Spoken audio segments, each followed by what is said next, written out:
Well, good morning, everyone. Thomas Montgomery. It's my pleasure to be here with Alethea and David. And our goal today over the next few minutes is to review what is the Shelf Corporation program? What does it do? How does it work? Why does it work? How is it effective? And then we'll certainly have some time for some Q&A. What you should have shared on your screen here, and I can make it a bit larger, is the flyer. The flyer is just meant to be a one-page synopsis. Now, of course, before a client enters into a relationship with us, the client will receive a contract. The contract spells out all the terms and conditions, but of course, those terms and conditions are consistent with what we see on the flyer. So the problem that we solve is just really simple. There's lots and lots and lots, there's millions of small business owners, either pre-formation or early stage. But what's the common trend with entrepreneurs in our nation, our society, is the need for capital, the money to start, to grow, to reach their potential.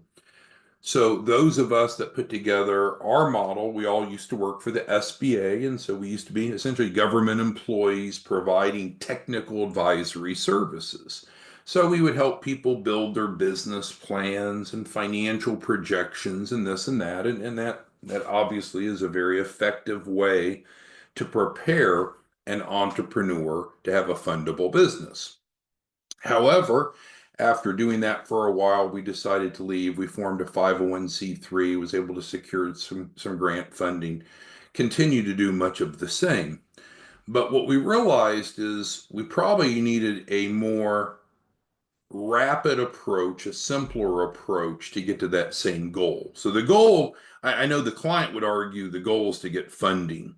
I would suggest the goal is not really to get funding. That's the second goal.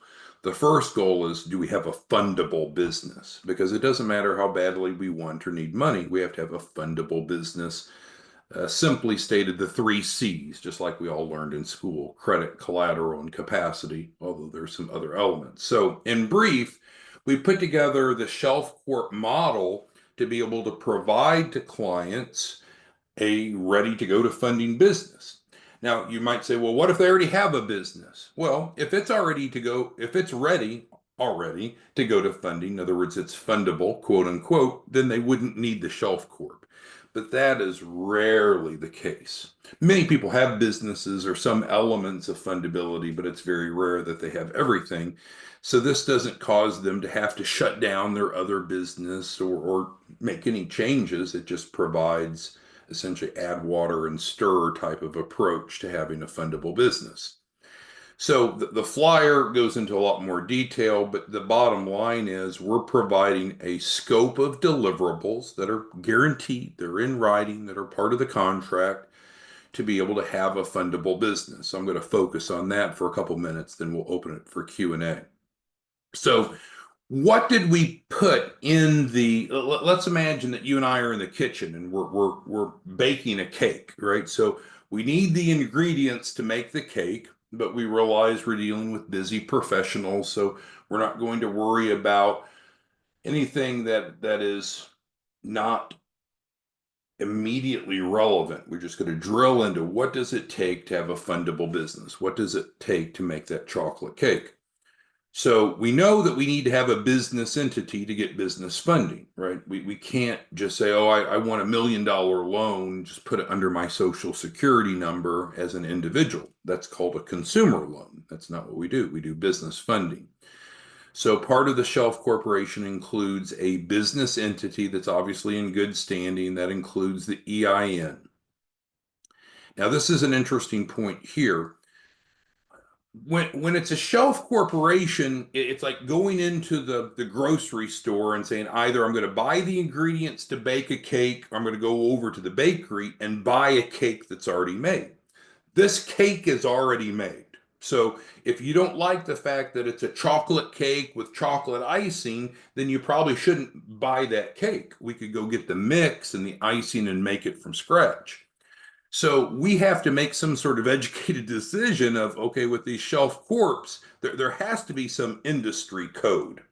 But the truth is, there's a lot of misinformation. A lot of people have heard wrong things or think wrong things, and then they want to extrapolate it as fact.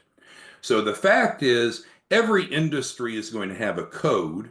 However, the entity can choose its own code, and we've chosen SIC code 8742 for management consulting. That's because it's a widely understood code. It's a very fundable industry classification.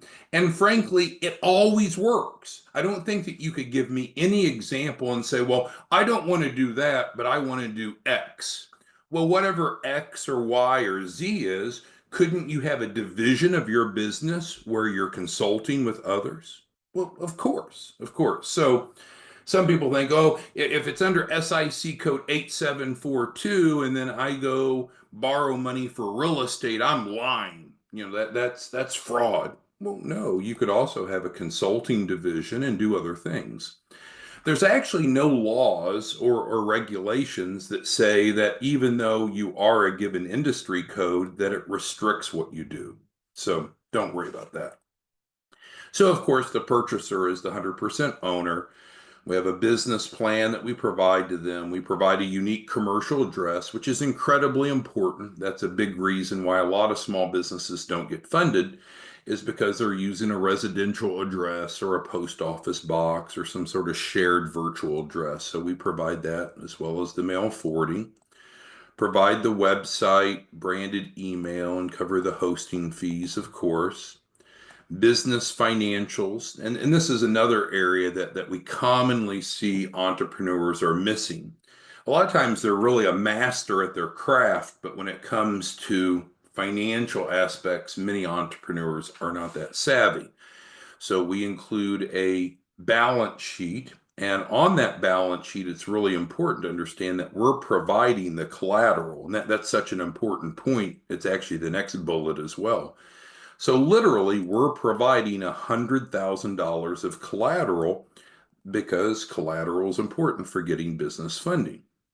We can also provide daily deposits to make a strong P&L. But let's drill more into this, because sometimes people say, well, that sounds too good to be true. How can that be? Well, understand what collateral can be. So collateral could be real estate, it could be equipment, it could be company vehicles, it could be inventory, it could be accounts receivables. Those are some top categories, not all inclusive. Well, what we provide legally and ethically are accounts receivables, real accounts receivables. There's really debtors that owe the creditor. So understand, in terms of accounts receivable and billing and collections, maybe we'll go through a glossary. So we have a creditor. The creditor is who's owed the money. So in this case, the purchaser of the Shelf Corporation is the creditor. They're owed the money. That's the side of the transaction you want to be on. You're owed money. On the other side of the transaction is the debtor, or are the debtors, plural. So these are the people that owe the 100,000. Typically, it's 10 debtors that owe 10,000. 10 times 10,000 is 100,000. So it's real. It's real, because you can't make things up or fudge it and then use financial information for funding. That's called bank fraud. We don't want to do that. So we have real debtors that really owe the money. Now, these are what's called non-performing receivables. So there's two types of accounts receivables. There's performing. It's like you, David. You own a house. So every month you're making a payment. Have you ever seen where the loan service company or your mortgage is sold from one company to the next? Well, that sells for nearly a dollar for dollar, because it's an open trade line. It's an open debt. It's being paid for. And so that happens. But then there's also the other type of receivables, which are non-performing, meaning the people aren't currently paying as agreed. So those sell at a discount, a heavy discount, often pennies on the dollar. So that is included, and we help them liquidate those receivables. And that's how, because again, it's fine to be a pessimist, but you might say, well, Tom, this didn't make sense, right? If it's a brand new business, they're not going to have financials. Well, that's the wrong mindset. A brand new business does have financials. Now, they may not be strong financials, but they should have financials from day one. Well, our secret sauce is creating strong financials. So we're going to put $100,000 of collateral. So now we have a strong balance sheet. And then we're going to help the client liquidate the $100,000 and move it from AR to cash. If you remember Accounting 101, remember debits and credits, the T charts. So what we're going to do is reduce AR and increase cash legally and ethically by collecting that money. And then the last thing I needed to cover is sometimes we work with clients that their personal credit isn't so good. Is that a problem? It's not a problem for three reasons. Credit doesn't have a memory, so it could be poor now, but it doesn't have to be poor in the future or in the near future. Secondly, not all sources of capital care about the credit worthiness of the owner or owners. Some do, but not all do. And then lastly, we address it. We have a legal team, attorneys and/or paralegals that can remove derogatories and add positives to have a high credit score. So with that being said, I want to open it up to those of you that are on the live call and let me know what questions, comments. What did I miss, David or Alethea? Go ahead. No, you did an excellent job. I have a few questions if Alethea doesn't have anything. Fire away. Go ahead. Okay. Okay. Now, that's all very, very well and good. And you actually taught me a good amount of how corporate structure can help you get funding. And the way that you do it is awesome, to say the least. Because I've been in funding on the real estate end for a number of years, and imagine I don't have to tell you about that. But the great thing is that you have resolved that now, or you have solved that. What do we do, or walk us through? What do we do? How do we take an individual? I think you're talking to Juan Carlos tomorrow. At least he says you guys have something set up. He's an entrepreneur. He's been in the auto business in South Florida for 30 years. He's owned everything. He's done everything from managing car dealerships to owning car dealerships to working directly for car dealerships. He knows the business in and out. His problem or his concern right now is that he doesn't have the personal credit in order to get the money for the Shelf Corp. I think we have that resolved, or you have a way of doing that. Can you kind of walk through that? Mm-hmm. Sure. What do we do with a person like that? Yeah. So we work with strategic partners, business development partners like Alethea, and Alethea goes out to the marketplace, and normally she markets this under her branding at her selected price point. Mm-hmm. So with that being said, there is a finite price to purchase a Shelf Corp. The great thing is we have received a grant that reimburses that after the client goes through the funding process, but that wasn't the question. But there is a cost for the Shelf Corp because we have to pay our vendors. There's a cost.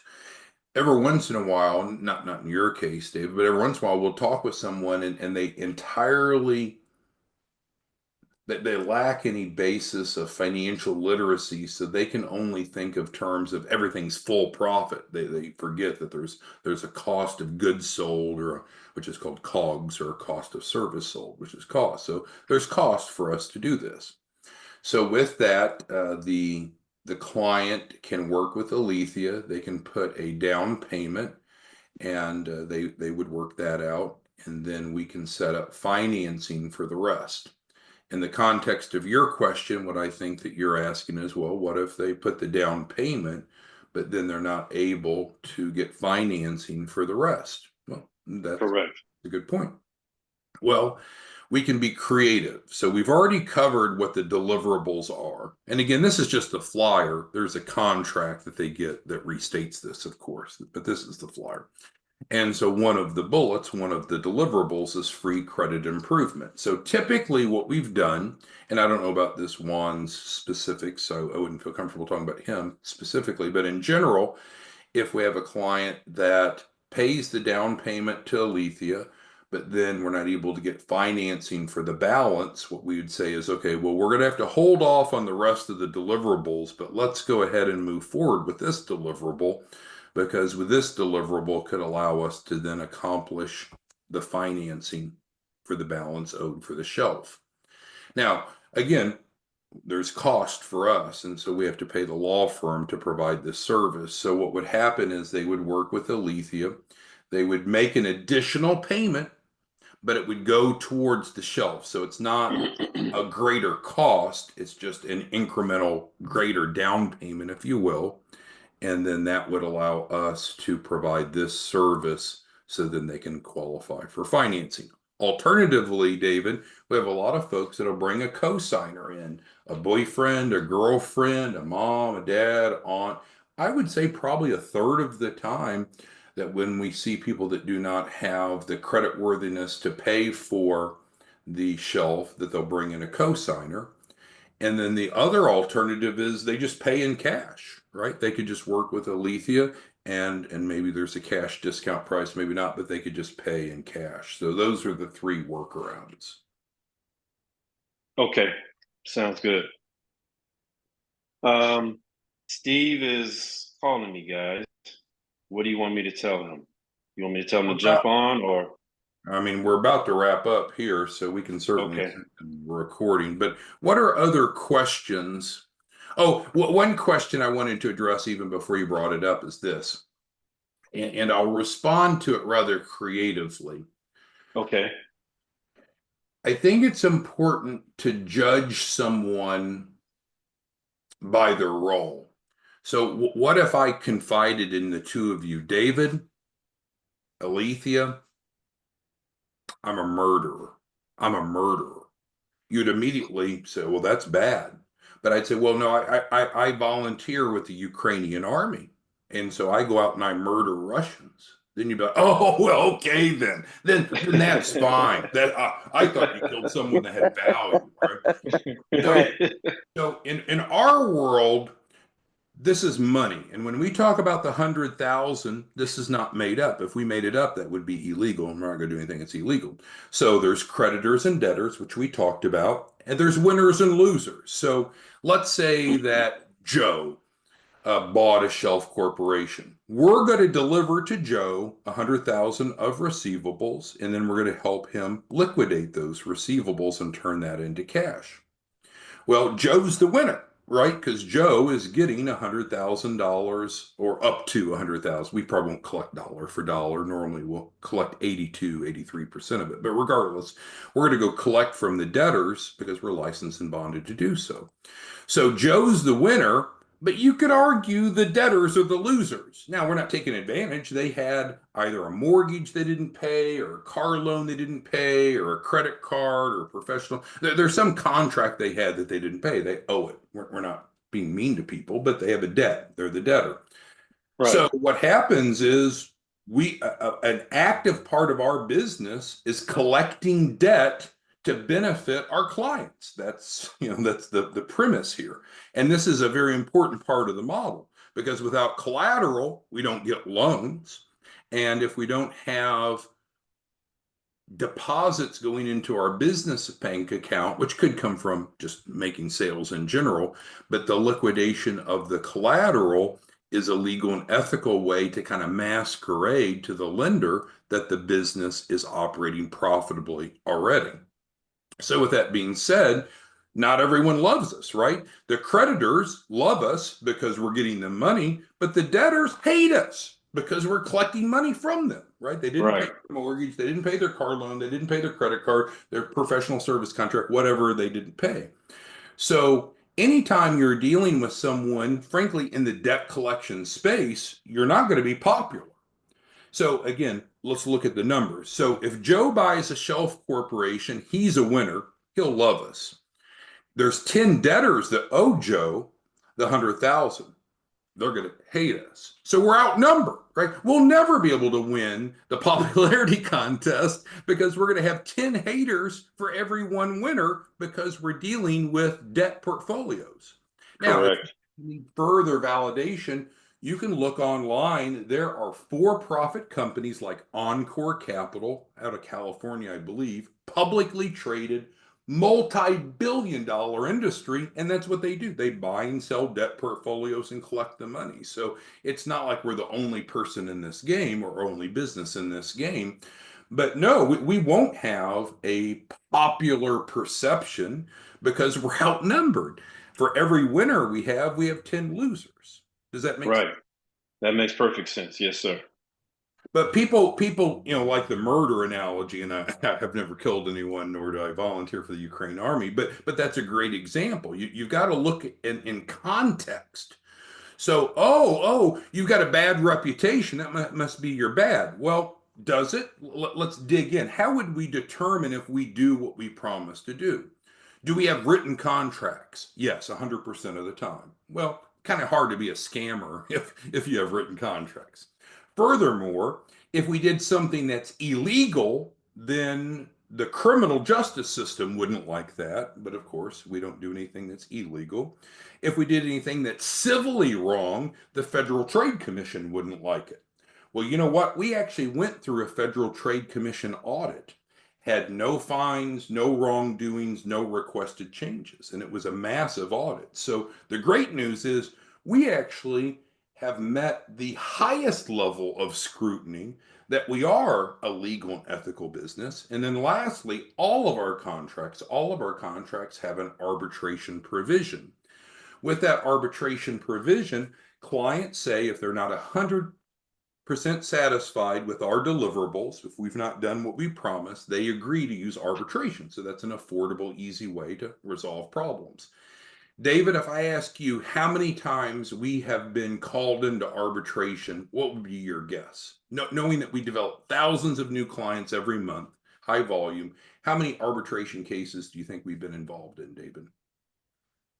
Seriously, probably none at all. Zero. We have never had a single client that had a valid claim that Right. we didn't do what we do. Now, we live in a world, the best country in the world. We have freedom of religion. We have freedom of speech. People can say what they want. Sometimes they say things that aren't true. We can watch news every night and see all the drama in politics. But Correct. to defend our position, number one, contracts are in writing. Number two, contracts have arbitration. And not only have we never, ever lost an arbitration, we have not even been called into arbitration. And then third, we've got to look at it in the right context. If we weren't aggressive in collecting money for our clients, then we would not be fulfilling our responsibilities. But I don't know that there's any way to go collect money, millions and millions and millions of dollars from debtors and be Mr. Popular. I think it's impossible. Correct. All right. Any other questions, David or Alethea? And we have Russell on the phone now, and we have Nameless on the phone. Nameless and Russell has joined us. Okay. I don't have any other questions as of right now. Alethea, what did we miss? I think you covered everything beautifully, Tom. Thank you so very much for going into a great length of detail, explaining every component, especially why the business is categorized in that particular SIC code.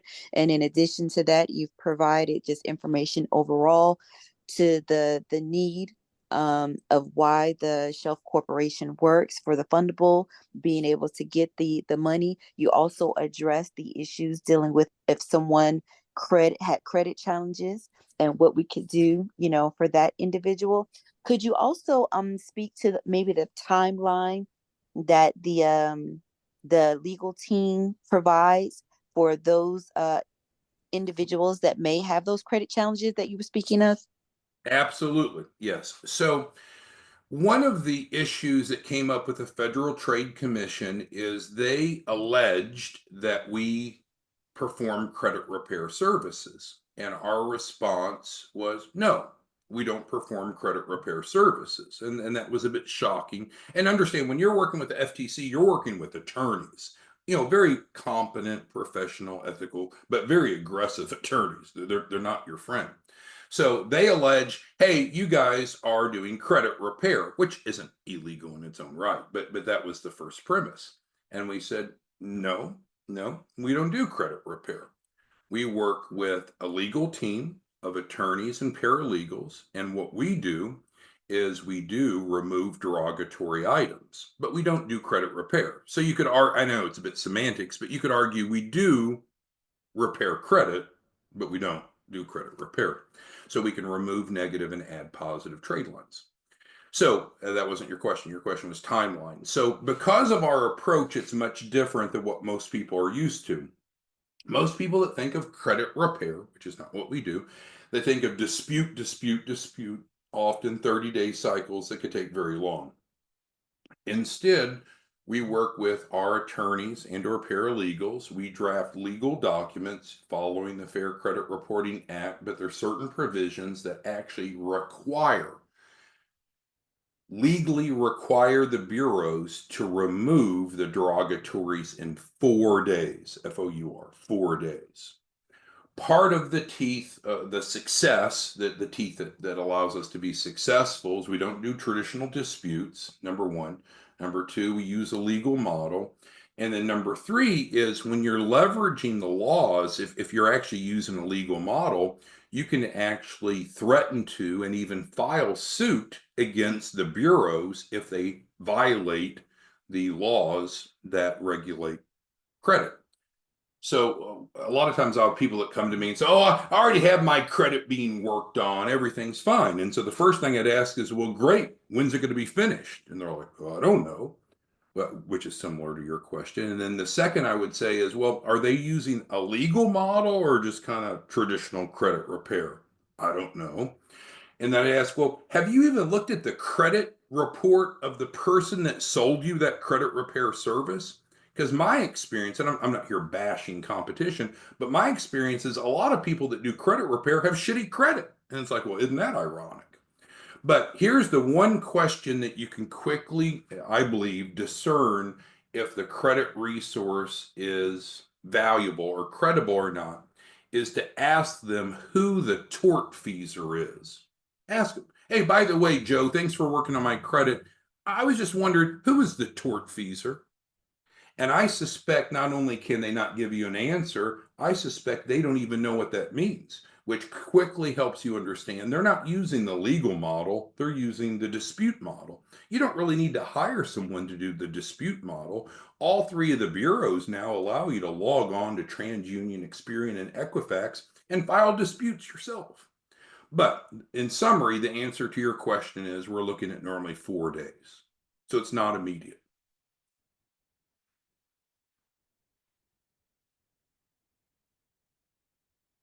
Alethea, did I answer your question? Oh, yes, Tom. I'm sorry. I couldn't get myself off mute. Yes, you did answer my question. Now can you talk to to exactly what happens during the credit process? You did speak to the length of time. You spoke about what the legal team does. So they The basically legal use team the drafts the FBI. documents, and we threaten to sue Experian, Equifax, and TransUnion if the applicable derogatories are not removed in 4 days. I mean, that's what we're doing. Thank you. Thank you. Sure. But the focus of what we do is not about credit repair. Well, we don't do credit repair, but it's not about personal credit. But I'll close on this. Sophisticated professionals like all of us on the Zoom, we understand that there's different lenders and each lender has different loan programs and each loan program likely has different underwriting criteria. Unsophisticated people, they'll want to ask you questions that try to pigeonhole you into a corner as if there's one answer, but there's rarely one answer. The question would be, well, what's my credit score need to be to get funding? It depends. I mean, there's some lenders that don't care about your credit at all. If we want an SBA loan, which is a lot of what we do, it's not all of what we do, but since we all work for the SBA, we do a lot of SBA loans. You know, and I know that that's dictated in the SBA standard operating procedures, their SOPs. So it's not a question of opinion. You know, I know you have to have at least a 140 FICO to qualify. But different lenders have different underwriting criteria. Our job is to first create a fundable business, and then phase two, then we go to funding. Sometimes people will say, well, you don't fund anyone. This is a scam. Well, it's not a scam, but you're right. We don't fund anyone. We're not a bank. We never said anyone that we're a bank. We're not a credit union. We're not an alternative lender. We're what's called technical advisors. So we build fundable businesses and then we facilitate the funding. But if anyone had the objection, hey, you guys don't fund anyone, that's absolutely true. That's what lenders do. We don't fund anyone. David, Alethea, any other questions that you have that we need to address before we end? I know we ran a little bit long today, and I'll get the recording out for everyone. I just wanted to find out, so if someone had the credit challenges that we mentioned, how quickly would the team um, once they provided that additional cost to the lawyers, when would they get started? I would feel most confident saying to allow a 30-day process, and I know that conflicts with the 4 days I just said, but 4 days happens once the bureaus receives that threat to sue. So there's time of getting the document put together and then getting it in. So I would feel most comfortable saying that we can accomplish this in a 30-day window. However, it could happen much, much sooner. I'd Thank, rather thank under promise and over deliver than vice versa. But I know we live in this society, right? If you can't get my credit improved by dinner today, it's a scam. If you can't get me $1 million of funding by tomorrow, it's a scam. But a lot of people, they've never dealt with large numbers the way that you and I have. And so it's like a game to them, but it's not a game. It's real money. There's real lenders. We have to have a fundable business. If we don't have a fundable business, we're not going to get funding.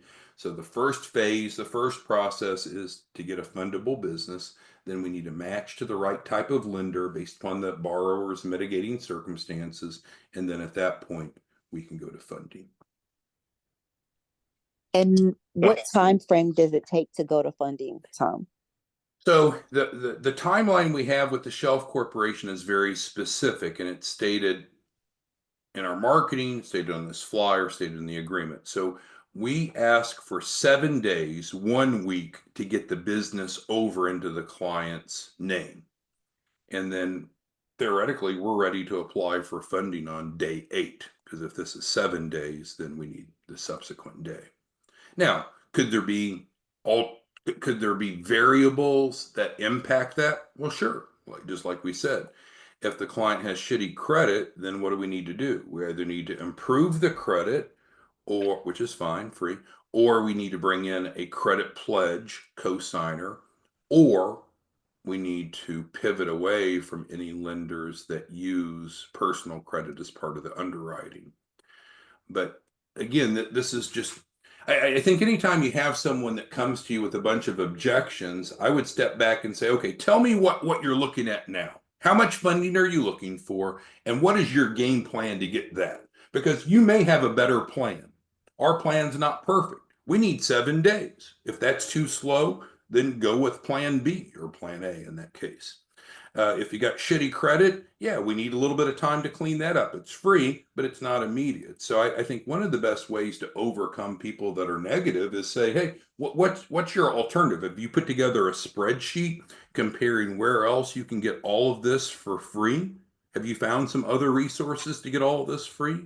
Have you found some other resources that guarantee you a minimum of 100,000? I don't think they have. But people just they live in this society, this mindset, everything should be immediate, everything should be free, and often they're living outside the realm of reality. Hey, Tom, I think some of the other gentlemen that are on the line may have some questions. Yes, sir. My problem is I got a bail here. So do you know what any of those questions are that you can quickly ask before I need to leave today? We've been on 40 minutes. Yeah, no, I don't. I don't personally know. Okay, no worries. So I'll get this recording. It comes from Zoom in a MP4. I'll get it converted over to a YouTube video. I'll get it over to you all, and then you all can disseminate it as you'd like. How does that sound? Sounds Thank you, good. Tom. Thanks. Appreciate your time, Tom. Have a good day. Bye. Have a good day. Thank you. Have a good day.